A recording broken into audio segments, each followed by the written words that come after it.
ہماری آج کی جو سٹوری ہے اس کا نام ہے ٹری ہاؤس۔ ویسے ٹری ہاؤس سچ میں نہیں ہوتے تو اس کہانی کو سیریس تو بالکل نہیں لینا۔ یہ کہانی ہے دو دوستوں کے ٹری ہاؤس کی، رابٹ اور ریان۔ ان دونوں کو بچپن سے ہی درخت پر گھر بنا کر رہنے کا بہت شوق تھا۔ ایک دن دونوں نے فیصلہ کیا کہ چھٹیاں ہوئی ہیں اور سب دوست اپنے اپنے فارم ہاؤس میں چھٹیاں منانے جا رہے ہیں، کیوں نہ ہم جنگل میں اپنا ایک ٹری ہاؤس بنائیں۔ وہ دونوں جنگل میں گئے اور ان کو ایک درخت پسند آ گیا جس میں وہ اپنا ٹری ہاؤس بنا سکیں۔ اب وہ روز جنگل میں جاتے اور تھوڑا تھوڑا کام کر کے آ جاتے۔ آخر کار 1 مہینے کی محنت رنگ لے آئی۔ انہوں نے اپنا خود کا ایک ٹری ہاؤس تیار کر لیا تھا۔ وہ نہایت خوش تھے۔ انہوں نے سوچا کہ آج رات ہم یہی سوئیں گے۔ وہ دونوں گھر گئے اور کچھ کھانے پینے کا سامان اور بستر اپنے ساتھ جنگل لے آئے۔ وہ دونوں اپنے ٹری ہاؤس میں گئے اور ان کے لیے آج کا دن اتنا خوشی کا تھا کہ ان کو خوشی کے مارے نیند ہی نہیں آ رہی تھی۔ رات کے 3 بج گئے تو رابٹ کی آنکھیں نیند سے بند ہونے لگ گئی۔ کچھ دیر بعد وہ دونوں سو گئے۔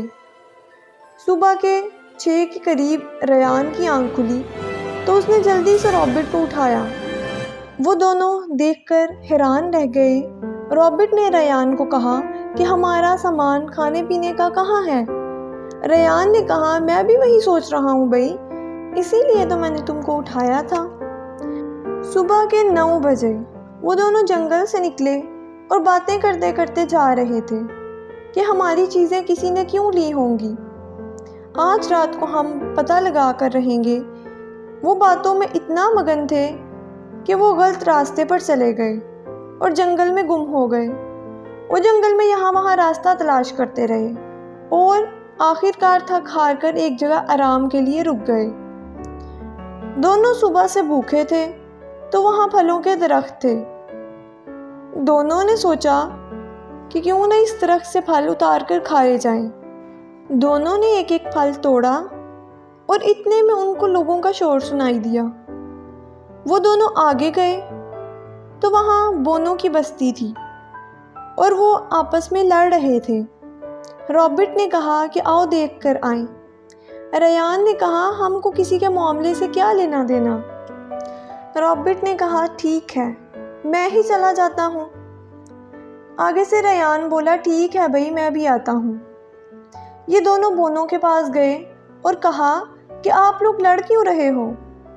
بونوں نے کہا یہاں ایک کالیا نام کا جنگلی رہتا ہے اور 2 مہینے سے ہم کو پریشان کر کے رکھا ہوا ہے، ہماری فصلیں تک کھا جاتا ہے اور جو بچی کچھ ہی بچتی ہیں وہ ہمارے گھروں سے آ کر لے جاتا ہے۔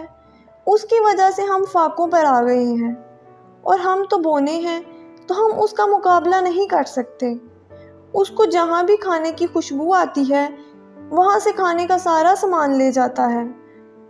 ریان نے رابٹ کو دیکھا اور کہا کہ اس کا مطلب کہ کالیا نے ہی ہمارا کھانا لیا تھا۔ ریان اور رابٹ نے کہا ہم سے جتنا ہو سکا ہم آپ کی مدد کرنے کی کوشش کریں گے۔ بونوں نے ان کو جنگل سے باہر جانے کا راستہ بتایا اور وہ دونوں کچھ کھانے کا سامان لے کر جنگل واپس آ گئے۔ ان کو علم نہیں تھا کہ کالیا اتنا بڑا ہوگا۔ وہ ان کے سامنے سے کھانا اٹھا کر لے گیا اور یہ اس کا منہ دیکھتے رہ گئے۔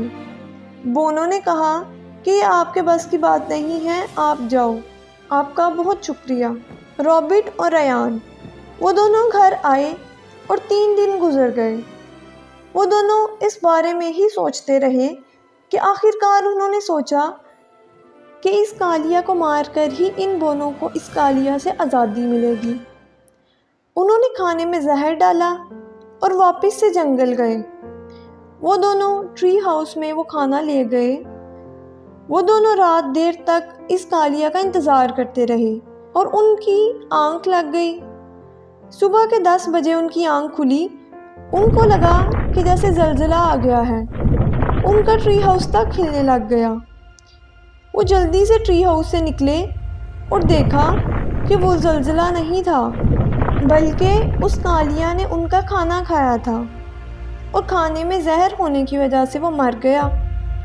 جب وہ مرا تو زمین میں گرنے کی وجہ سے زمین ہلنے لگ گئی تھی۔ جب بونو کو کالیا کے مرنے کی خبر ملی تو وہ بہت خوش ہو گئے اور انہوں نے جشن منایا اور رابٹ اور ریان دونوں کو ہی بلایا، اور اس طرح دونوں کے ٹری ہاؤس بنانے کے شوق کی وجہ سے بونو کو اس کالیا راکشس سے آزادی مل گئی اور ان کی فصلیں واپس سے پہلے جیسی ہو گئی۔ اگر آپ کو ہماری ویڈیوز پسند آئی ہیں تو لائک، شیئر، سبسکرائب ضرور کریں۔